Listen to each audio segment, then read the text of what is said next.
Oke, halo semua, apa kabar? Harap kalian baik-baik saja ya. Tetap jaga kesehatan, jaga imunitas tubuh supaya tetap sehat dan selalu pakai masker ya, di era pandemi seperti sekarang. Ya, oke, jadi di video kali ini kita bakal ngebahas sebuah topik yang menurutku cukup menarik ya. Karena beberapa waktu terakhir ini aku sudah terjun ya ke dunia investasi, terutama di saham. Dan udah beberapa bulan sih udah mulai jalan, jadi aku juga mulai belajar-belajar lebih lanjut mengenai saham, terutama dalam optimalisasi portofolio di saham. Nah, jadi kita bakal ngebahas bagaimana cara kita mengoptimalisasi portofolio investasi saham kita menggunakan metode yakni efficient frontier dan bahasa pemrograman Python. Yap, mungkin kalian bertanya-tanya, apa itu efficient frontier dan bahasa pemrograman Python? Mungkin bagi awam yang tidak tahu ya, mungkin kalian bertanya-tanya karena sebagian besar orang atau channel yang membahas saham itu nggak pernah membahas mengenai metode-metode optimalisasi portofolio ya, seperti metode efficient frontier ini. Apalagi membahas mengenai bahasa pemrograman Python ya. Kebanyakan channel-channel investasi saham terutama ya, yang membahas saham biasanya itu nggak pernah bahas hal-hal macam kayak gini. Jadi kita, meskipun aku bukan baru belajar ya, baru nyemplung lah ke dunia investasi, tapi aku udah mulai belajar implementasi ya, implementasi investasi saham ke arah teknologi, lebih ke arah apa ya, pemanfaatan teknologi untuk mengoptimalisasi portofolio saham kita. Oke, jadi ini judul video kita hari ini, dan sumbernya itu aku ambil di websitenya Medium ya, itu yang nulis ya Randerson dari aplikasi laser, Randerson 1123 ini ya. Itu terima kasih banyak buat Randerson ya untuk artikelnya. Oke, jadi kita lanjut. Untuk kalian yang sudah penasaran. Oke, jadi apa itu optimalisasi portofolio? Mungkin kalau kalian belum nyemplung ya, sangat bersyukur udah nonton video ini. Atau mungkin kalian yang udah nyemplung tapi portofolionya masih nggak tidak optimal gitu ya, bisa dibilang kayak gitu. Itu bisa menggunakan metodenya untuk mengoptimalkan portofolio di investasi saham kalian masing-masing. Nah, apa sih optimalisasi portofolio? Dari katanya aja optimalisasi, berarti kan kita bisa mengoptimalkan kinerja portofolio kita ya. Nah, dikutip dari Wikipedia, pengoptimalan portofolio itu ya adalah proses pemilihan portofolio terbaik atau distribusi aset dari kumpulan semua portofolio yang dipertimbangkan dalam beberapa tujuan. Nah, jadi di investasi itu ya ada portofolio. Nah, portofolio itu bisa kalian rakit sendiri ya sesuai kebutuhan masing-masing. Nah, proses perakitannya itu tentu butuh analisa mendalam ya supaya tujuan kita itu tercapai nanti dalam investasi itu di portofolionya itu ya. Jadi nggak sembarangan ya untuk uh, apa merancang portofolio kita, itu nggak sembarangan untuk mencapai tujuan. Nah, ini adalah tools yang memudahkan kita untuk memilih apa ya, memilih rangkaian portofolio mana yang terbaik gitu ya. Intinya kayak gitu sih. Nah, tujuannya optimalisasi portofolio itu apa ya? Ini yang pertama, memaksimalkan keuntungan atau return ya, dan meminimalkan resiko. Jadi intinya itu kita mengoptimalkan portofolio itu adalah untuk memaksimalkan keuntungan dan mengurangi dengan resiko yang sedikit-dikit banget ya, yang apa returnnya itu besar tapi resikonya itu ditekan sebanyak mungkin gitu ya, dengan keuntungan yang lebih besar dengan resiko yang ditekan sedikit mungkin itu ya. Oke, nah itu ya, udah paham kan? Oke, kita lanjut. Itu sekilas saja ya, karena aku bukan agensi keuangan, bukan apa sih, pialang gitu ya, yang pinter keuangan. Jadi aku bahas secara dasarnya aja yang aku tahu. Oke, bahasa awamnya lah, aku bahas bahasa awamnya. Oke, jadi ini adalah metode yang kita gunakan, yakni efficient frontier. Nah, efficient frontier menurut Coursehouse ya, menurut artikel yang aku baca di coursehouse.com, itu adalah grafik yang menggambarkan sekumpulan portofolio yang memaksimalkan expected return pada setiap level dari setiap level resiko portofolio. Wah, apa tuh? Paham nggak? Jelimet kayaknya ya. Pengertiannya jelimet atau apa ya? Mungkin bahasa awamnya kok bahasa tingkat tinggi gitu ya. Jadi efficient frontier ini ya, di grafik ini adalah bentuknya seperti ini ya. Nah, efficient frontier ini seperti yang aku bilang tadi, itu salah satu metode untuk mengoptimalkan portofolio, di mana kalau kita lihat sumbu X-nya di sini dan sumbu Y-nya di sini ya. Sumbu X-nya itu mewakili resiko ya, standard deviation of return atau resiko. Sementara sumbu Y-nya mewakili expected return atau kemungkinan keuntungan gitu ya. Jadi semakin ke sini ya, resikonya semakin besar. Sedangkan semakin ke sini, keuntungannya semakin besar. Jadi kalau kalian punya misal saham-saham gitu ya, dalam contoh ini misal kita anggaplah ini titik-titik ini saham. Semakin besar ke sini, resikonya juga semakin besar ya, tapi keuntungannya juga besar ya. Sedangkan semakin ke sini ya, resikonya kecil tapi keuntungannya juga kecil ya di saham itu. Nah, bagaimana cara kita mengoptimalkan portofolio? Ya kita cari aja secara sederhananya titik yang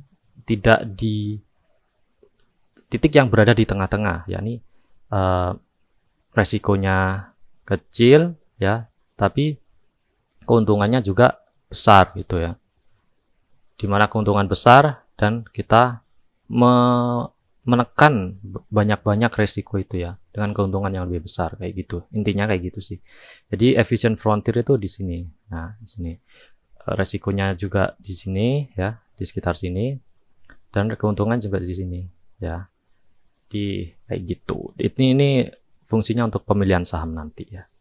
Oke, mungkin itu sih ya bahasa awamnya. Kalau kalian masih nggak paham, silahkan komen aja di bawah. Oke, kita lanjut. Nah, dalam efficient frontier tadi juga ada rasio, yakni Sharpe ratio. Nah, Sharpe ratio itu ditemukan ya, diciptakan oleh William Forsyth Sharpe ya. Sharpe ratio itu pengertiannya adalah pengukuran kinerja portofolio berdasarkan perbandingan antara return dan resiko. Semakin tinggi nilai Sharpe ratio, maka semakin baik kinerja portofolio. Jadi intinya semakin tinggi nilai Sharpe ratio, maka semakin baik kinerja portofolionya. Oke. Nah, ini beberapa nilai rasio yang baik ya. Yang pertama itu 1 itu sudah dianggap baik, 2 itu sangat baik ya, 3 itu sempurna, dan kurang dari 1 itu dianggap kurang optimal ya. Jadi kalau udah lebih dari 1 itu udah baik sih sebenarnya ya. Tapi kalau udah lebih dari 3, wow, itu sempurna malah. Oke. Itu secara singkatnya ya. Ini untuk menghitung kinerja portofolionya itu sebaik apa kayak gitu ya. Oke, kita lanjut. Nah, parameter dalam video ini ya, tutorial ini itu kita nanti akan mengubah beberapa parameter seperti yang pertama dana investasi, ya berapa rupiah yang kalian miliki. Terus pemilihan emiten ya, dalam hal ini kita milih 5 emiten. Itu bisa kalian atur sendiri nanti emitennya pingin berapa. Kalau di tutorial ini kita pilih 5 emiten. Kemudian rentang tanggal mulai ya. Kalau dalam contoh ini kita akan mulai pas era pandemi ya, sampai hari ini di tanggal ini. Terus yang keempat adalah data harga yang digunakan adalah adjusted close per harinya. Jadi data harga yang digunakan itu bukan open ya, tapi lebih ke harga penutupan yang sudah yang sudah difixkan gitu ya per hari itu kayak gitu. Oke, jadi ini rentang tanggalnya terserah. Kalau dalam contoh ini kita ambil pas era pandemi COVID ya sampai hari ini. Jadi kemungkinan ada beberapa ratus hari. Jadi ada beberapa ratus data nanti di sini. Oke, per emitennya ya, per emiten. Oke, kita lanjut. Nah, di simulasi pertama kita anggap kita memiliki dana investasi sebesar 2 juta rupiah ya. Kemudian dari 2 juta rupiah itu kita sudah analisa bahwa kita akan menginvestkan uang itu ke saham-saham milik emiten Alfamart ya, Indomart, Alfamidi, Sido Muncul, dan Wika ya. Ini ada 5 emiten yang kita pilih. Nah, dari kelima emiten ini manakah portofolio yang optimal gitu ya.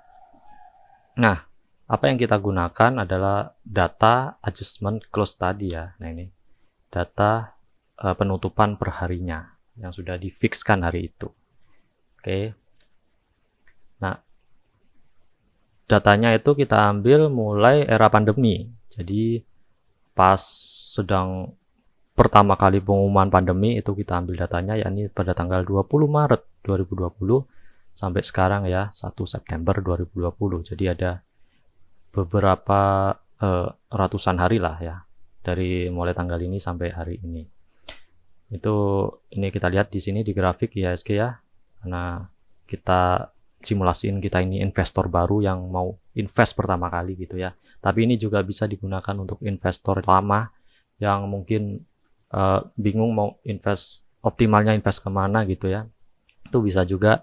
Jadi tinggal diatur aja tanggalnya, misal 1 bulan terakhir gitu ya, itu bisa juga. Atau 2 bulan terakhir itu juga bisa, atau 7 hari terakhir itu juga bisa. Tapi semakin banyak data semakin oke sih, menurutku kayak gitu. Jadi ini karena kita simulasinya investor baru, jadi kita ambil data saat pandeminya aja. Jadi ini saat IHSG drop, terus drop-dropnya ya, pas itu tanggal 24 Maret ya, kita ambil data mulai dari sini, kita tarik ke sini sampai hari ini. Oke, kayak gitu.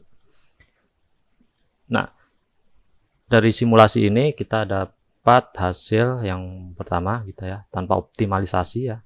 Jika kita invest di rata-rata saham ini 2 juta ya, 2 juta ini kita rata-ratakan dibagi 5. Jadi ada 400 gitu ya per emitennya.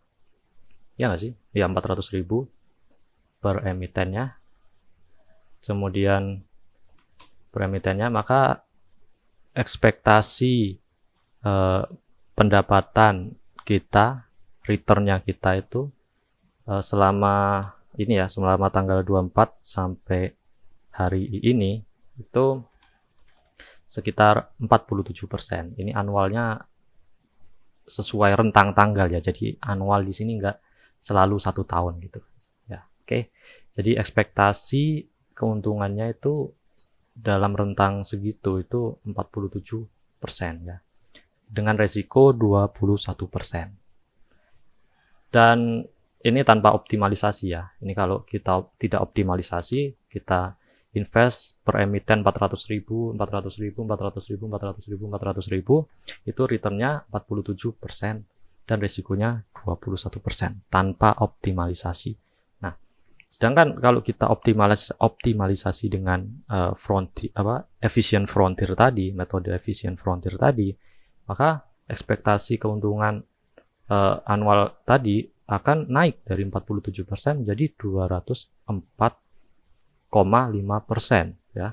Dan resikonya juga naik, tapi keuntungannya juga naik ya.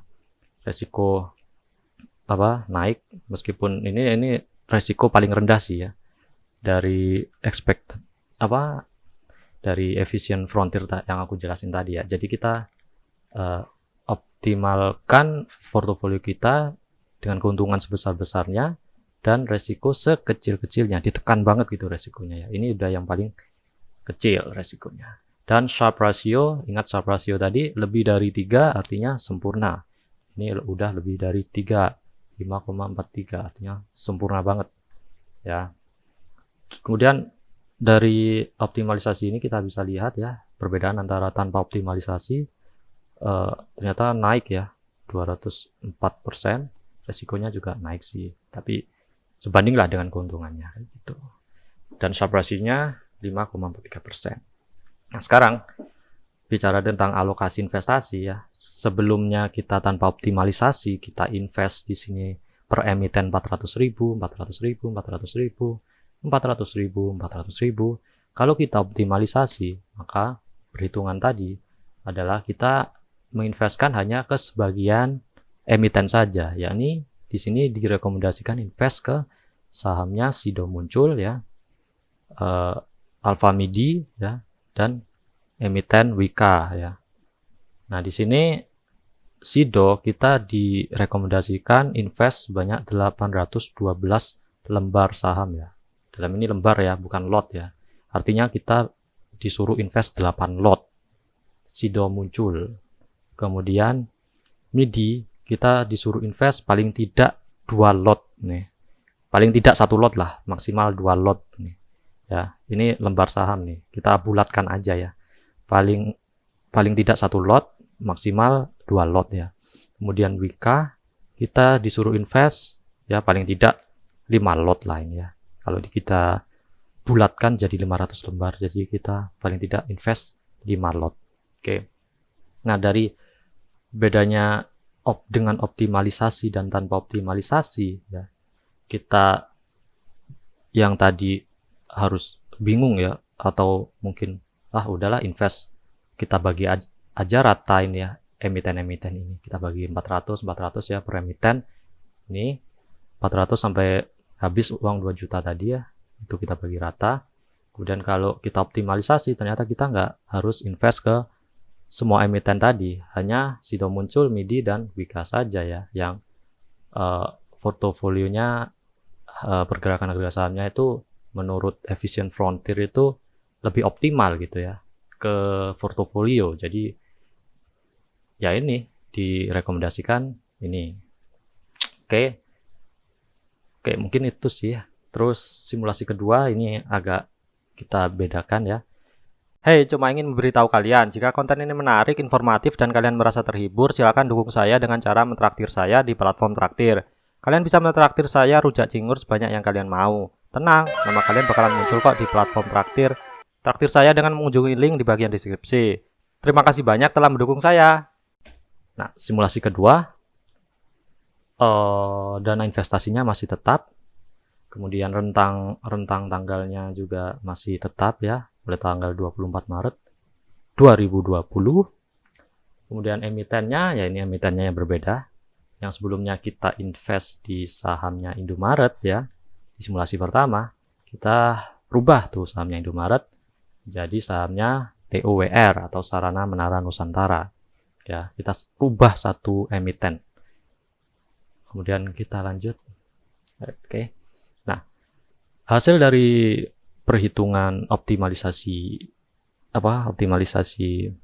portofolio yang tanpa optimalisasi, yang dimana tanpa optimalisasi kita bagi 2 juta itu menjadi 5, maka kita invest 400.000 per emiten ya, 400.000 per emiten, maka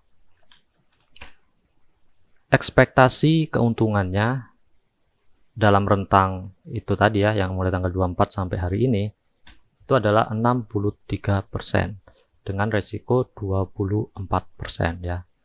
Sedangkan kalau kita optimalisasi, maka ekspektasi returnnya akan naik ya, dari 63% menjadi 219,7% dengan resiko 32,9% dan Sharpe ratio 6,61% ya. Dan alokasi investasi dengan optimalisasi, kita akan direkomendasikan invest ke sahamnya Sido, sahamnya Alfamidi, sahamnya Wika, dan sahamnya TOWR ya. Jadi sini lebih banyak ya, lebih banyak emitennya. Kemudian kita direkomendasikan invest sebanyak paling tidak 4 lot ya, 4 lot saham. Kemudian MIDI 1 lot saham lah ini seenggaknya. Kemudian Wika ini paling enggak 2 lot lah, 2 lot. Kemudian sahamnya TUWR ini paling tidak 10 lot ya. 10 lot saham. Nah, kalau kita lihat dari simulasi 2 dan 1 ya, yang sebelumnya cuma 3 emiten, sekarang simulasi 2 ternyata kita disuruh invest ke 4 emiten. Kemudian dari situ juga kita bisa membandingkan antara simulasi 1 dan 2 dari ekspektasi returnnya yang sudah dioptimalisasi. Misal pada simulasi 1 kita ekspektasi keuntungannya itu 204% ya. Sedangkan di simulasi kedua ekspektasi keuntungannya itu 209%. Ada kenaikan ya. Ya, ada kenaikan sekitar 15%. Kurang lebih 14% lah. Ya. Itu sih. Itu kelebihannya kita merencanakan pengoptimalan portofolio itu seperti ini. Oke. Lalu ini pertanyaan terbesar mungkin para penonton. Bagaimana caranya? Ya, itu gampang banget ya, karena aku udah siapin alatnya dan kalian tinggal pakai aja, tinggal play gitu aja, udah dapet tuh simulasi hasil rekomendasi dari perhitungan menggunakan Efficient Frontier untuk pengoptimalan portofolio. Yang mana yang kalian butuhkan cuma laptop, PC atau smartphone ya, bebas pakai smartphone juga gak apa-apa ya. Pakai PC lebih lega karena tampilannya lebih besar, pakai laptop lebih besar tampilannya. Bebas sih ya. Kalau kalian punya smartphone ya nggak apa-apa, seenaknya kalian aja. Tapi displaynya emang kecil sih ya. Tuh, terus kalian nanti buka website traktir.id/ada41 ya. Di situ nanti aku sediakan codingnya, toolsnya lah, alatnya ya, untuk mencari pengoptimalan portofolio ini ya menggunakan Efficient Frontier. Nah, kemudian kalau kalian udah cari, kalian buka collapse.research.google.com ya. Jadi itu sih secara garis besarnya, nanti aku simulasikan juga caranya gimana. Jadi oke, mari kita lanjut ya simulasinya. Oke, jadi di sini aku harap kalian punya PC, laptop atau smartphone ya, tampilannya kayak gini lah. Kita anggap kayak gini. Nah, kalian nanti buka website traktir.id/ada41 ya. Nanti kalian masuk ke bagian di sini yang karya ya. Karya di sini, kalian klik aja. Nah, di sini nanti ada, cari aja pengoptimalan portofolio menggunakan Efficient Frontier gitu ya. Itu ada di sini karena ini belum aku publish ya, jadi nggak muncul di video ini. Jadi kalau video ini udah publish di YouTube, mungkin pasti ada lah di sini ya. Nanti cari aja portofolio, pengoptimalan portofolio itu ya. Itu kalian bisa klik dan kalian nanti download filenya, bentuk filenya kayak gini ya. Nah, kayak gini. Nanti kalian ekstrak nih. Bisa pakai 7-zip atau bebas sih pakai apa sih. Pokoknya ekstrak dulu nih. Pakai RAR gitu, zip juga bisa. Bebas, ekstrak. Ya, nanti ada password di sini. Nah, passwordnya itu ada di bagian di traktir tadi. Kalian baca di bagian bawah, di bagian kalian download itu ada kata sandi gitu ya. Oke, kayak gitu sih. Oke, terus kalau kalian udah ekstrak nanti hasilnya kayak gini nih. Ini hasilnya ya. Kemudian langsung ke step ketiga, kalian buka ini collapse.research.google.com. Kalian buka aja, ketik enter. Ini aku kecepatan gak sih jelasinnya? Ya, kalian pause aja lah ya, kalau kecepatan. Enter aja. Oke, tinggal tunggu buka. Kemudian kalau kalian udah buka ini, baik di HP maupun laptop ya, inilah. Kalau kalian gunakan laptop pasti lebih lega tampilannya kayak gini. Kalau HP kan lebih kecil ya. Jadi aku harap sih kalian pakai laptop ya, karena lebih lega gitu tampilannya. Oke, jadi setelah buka begini ya, collabresearch.google.com ya, kalian buka notebook baru dan klik aja nih, udah buka. Nah, klik aja. Kemudian kalau udah ekstrak tadi, siapin aja filenya tadi. Nih udah kalian siapinnya di sini. kemudian tekan file, kemudian tekan mana ya, upload. Nih, tekan upload notebook. Oke, tekan upload notebook, kemudian choose file, kemudian cari filenya tadi di mana. Oke, sorry ya, video ini banyak folder nih. Nah ini filenya yang tadi, formatnya itu IPYNB ya, IPYNB. Ini formatnya IPYNB. Oke, kita klik ini, kemudian kita open. Tunggu uploadnya, ini cuma berapa KB, nggak nyampe 1 giga, ini cuma nggak nyampe 1 MB malah ya. Oke, jadi udah kayak gini ya. Sekarang kalau kita lihat dari kita contohin lah simulasi 2 ya. Kita punya dana investasi, ya kalau kalian perhatikan tadi ya, kita bahas parameter yang perlu diperhatikan adalah dana investasi ya, kemudian pemilihan emiten dan rentang tanggalnya aja gitu ya. Ini nggak usah diperhatikan. Jadi ini yang perlu kita rubah-rubah nanti ya. Ini aja, nggak perlu yang lain dirubah. Oke. Jadi di simulasi 2 lah contohnya ya. Kita punya dana investasi 2 juta.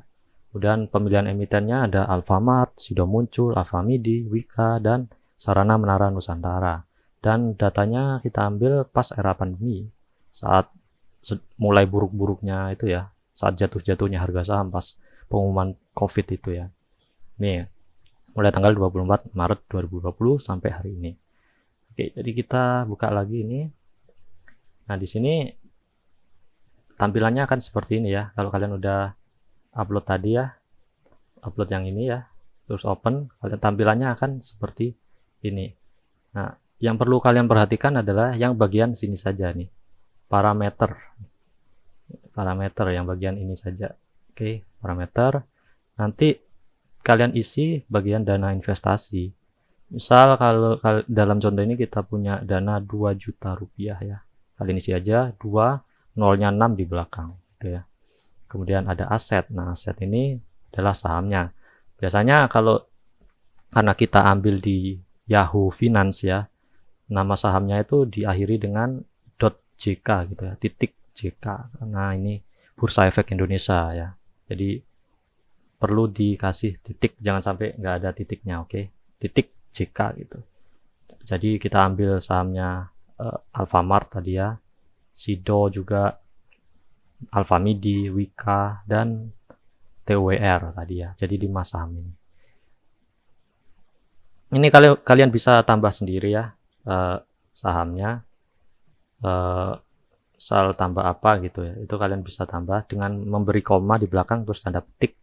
Terus jangan lupa nama saham.jk gitu ya. JK. Nah, kayak gitu. Itu bisa kalian tambah sendiri, tapi dalam hal ini kita contohin 5 saham aja. Oke.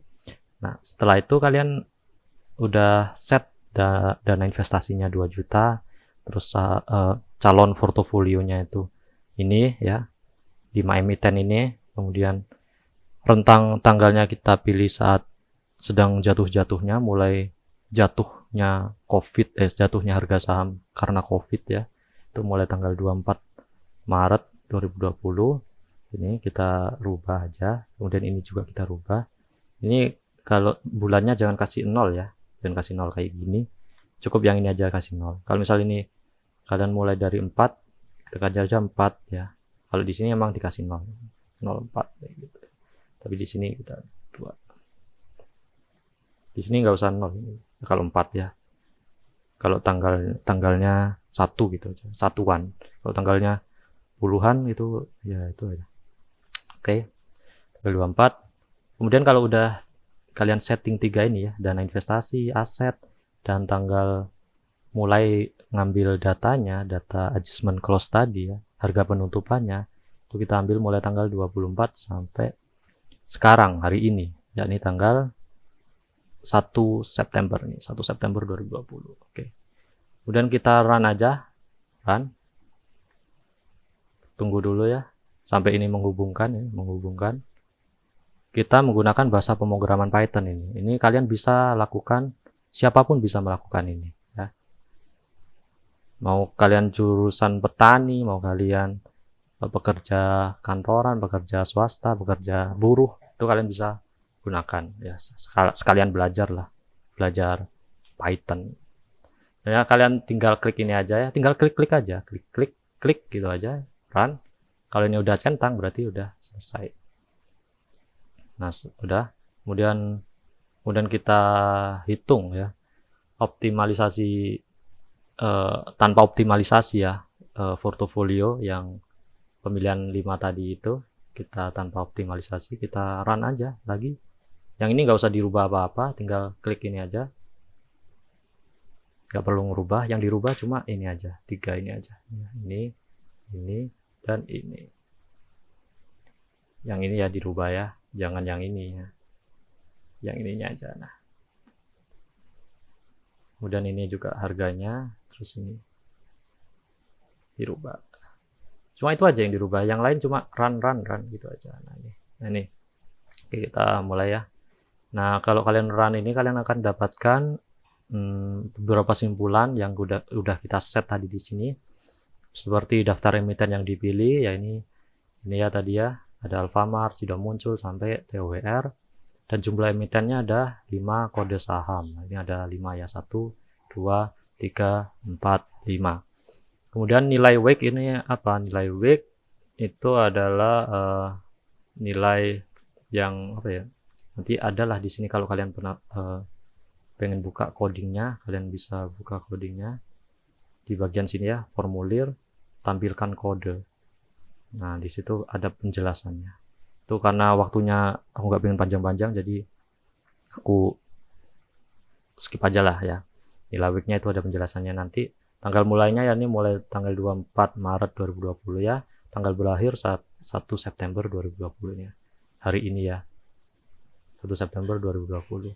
Nah selisih hari mulai tanggal 24 Maret sampai 1 September itu 161 hari. Oke.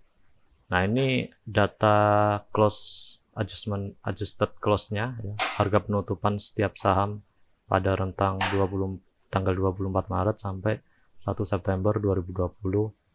Itu per emitennya itu tanggal 24 ditutup harga segini ya, ditutup harga segini kayak gitu sampai tanggal 1 September 2020. Nah, ini kalau dalam tabelnya kayak gini ya, di dalam tabelnya kayak gini, per emitennya, harga penutupannya per hari dalam rentang tanggal ini. Oke. Setelah itu ini kalau dari grafik ya, gambar grafiknya, ini pergerakan harga sahamnya ya. Ini per warna itu mewakili setiap emiten, setiap kode saham. Oke, kayak gini pergerakannya. Oke, jadi kalau jadi dari simpulan ini tanpa optimalisasi ya, itu ekspektasi pendapatan kita sesuai yang tadi adalah 63%, dan volatilitas atau resiko itu 24% ya, sesuai ini tadi. Mana tadi? Oh ya, yang ini. Nah ini ya, ekspektasi returnnya 63% dan resikonya 24%. Gitu. Ini tanpa optimalisasi. Nah sekarang kalau bagian optimalisasi portofolio ya, kita tinggal run aja yang sini. Terus tinggal run. Ini biarin sampai selesai. Nah setelah kita optimalisasi portofolio ya, maka kita diekspektasikan mendapatkan return sebesar 226,2% ya. Sini ini emang agak beda ya, karena pasar sedang buka sekarang, jadi datanya agak berubah-ubah ya. Ini jam pasar buka, jadi berubah-ubah pasti datanya. Nah ini ekspektasi returnnya adalah 226,2%. Kemudian volatilitasnya atau resikonya itu 33%. Dan Sharpe rasionya 6,37% ya. Sementara alokasi investasi kita ini setelah dioptimalisasi ya, itu ekspektasi keuntungannya itu per annualnya itu 226,2%. Sedangkan resikonya 33,1%. dan Sharpe ratio-nya 6,78%. Aduh, capek ngomong terus.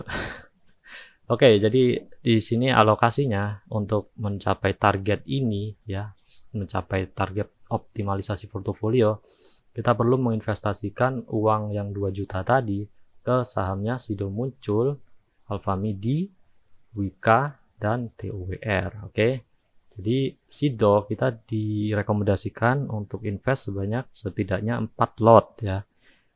Paling tidak 4 lot, Alfa Midi paling tidak 1 lot, Wika paling tidak ini bisa 1 lot, bisa 2 lot ya.